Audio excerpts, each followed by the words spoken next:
Hello everyone, I'm Jerry and today I'm going to, talk a bit about the Chinese pronunciation and English pronunciation and how they compare to each other and how perhaps you could change your pronunciation to, better learn the language and have a better accent. So, let's go. The question occurred a few days ago when I was organizing a online English Chinese exchange event, which I organized all by myself, like a big boy. Anyway, links down below, so if you want to come, it would be great. Everyone is welcome, even if they don't speak Chinese or English, but want to learn one of those languages.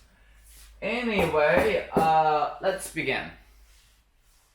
So, the Chinese is actually a very particular sound as, it is somewhat different from normal English pronunciation as it is a sound that you need to really curl your tongue up.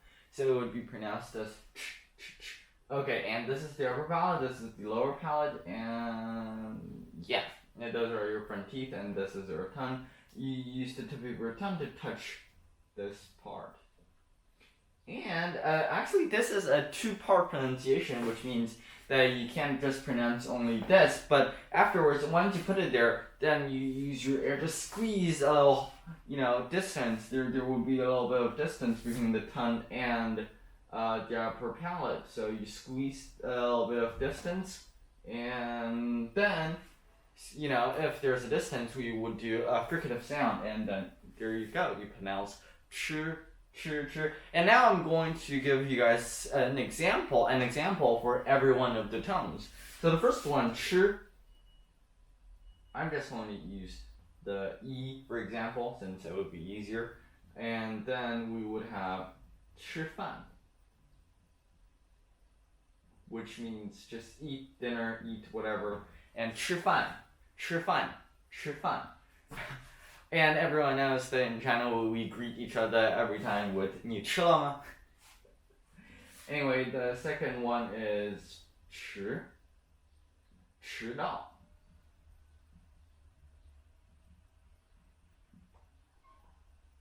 I'm late for school. So this is, when I'm late, I'm going to, 我迟到了.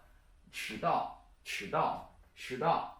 And, so the third one is 尺子, and this one is 尺子, which means ruler. And finally we have 斥, 训, 斥. And this one just means I'm scolding someone. 训斥. And then we have the 七, and this is a very particular sound as well. Once I looked into it, I immediately found out why the Japanese person was confused about these two sounds.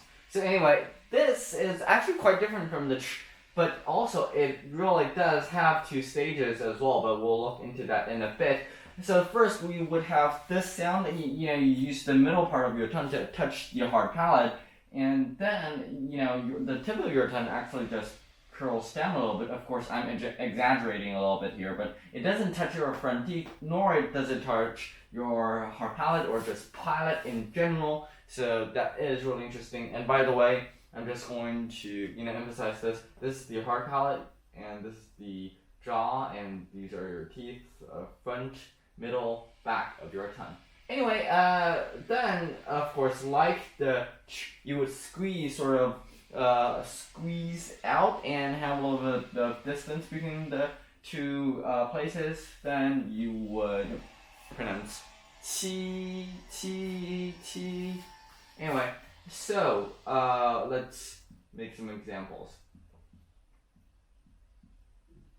The first one is 妻子, which means wife.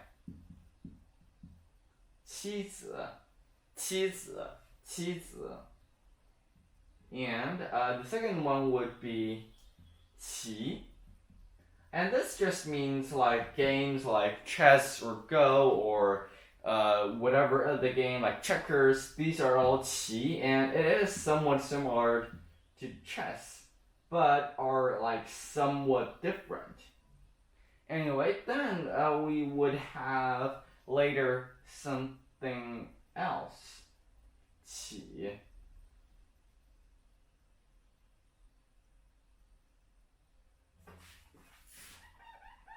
Hey Google, how to spell chess? Chess is spelled C-H-E-S-S.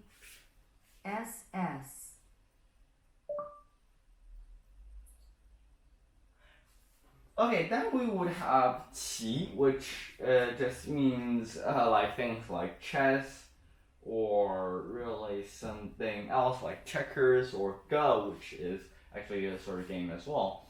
But just remember it's pronounced qi, qi.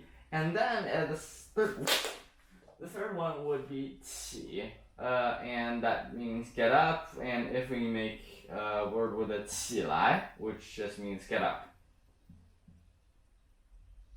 Get up, 起来, 起来.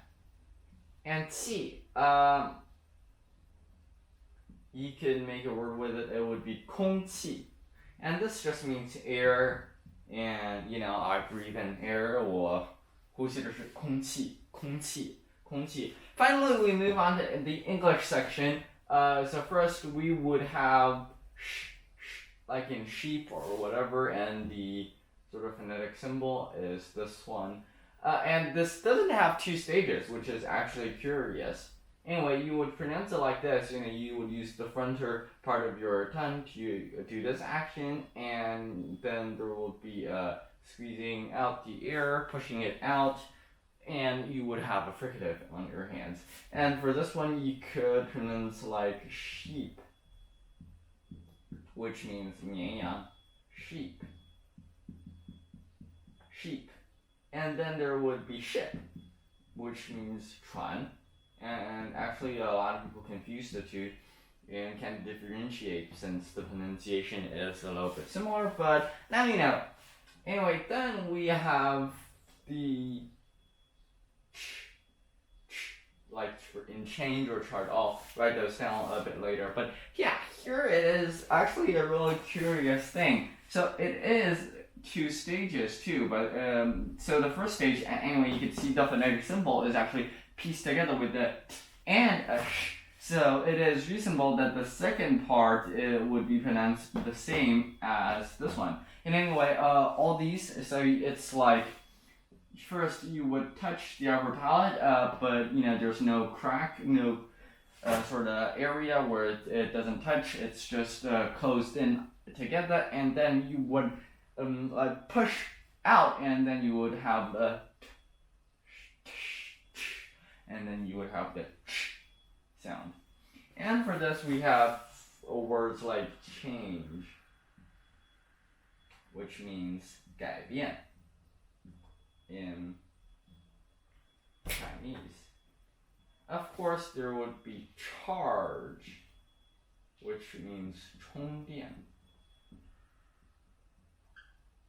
Change, change, change, charge, charge, charge. Finally, let's do a little bit of a comparison between the ch in Chinese and the ch in English. So the difference is minuscule when you hear it, but native speakers can still tell these two, the ch and the ch, apart. So be careful, since these two pronunciations really differ, and really it could absolutely change your pronunciation if you know how to pronounce these two words. Well, if you guys want to see more content about how comparisons between Chinese and English phonemes, or you just want to see more Chinese content, comment in the comment section. And well, again, I'm Jerry, and see you next time.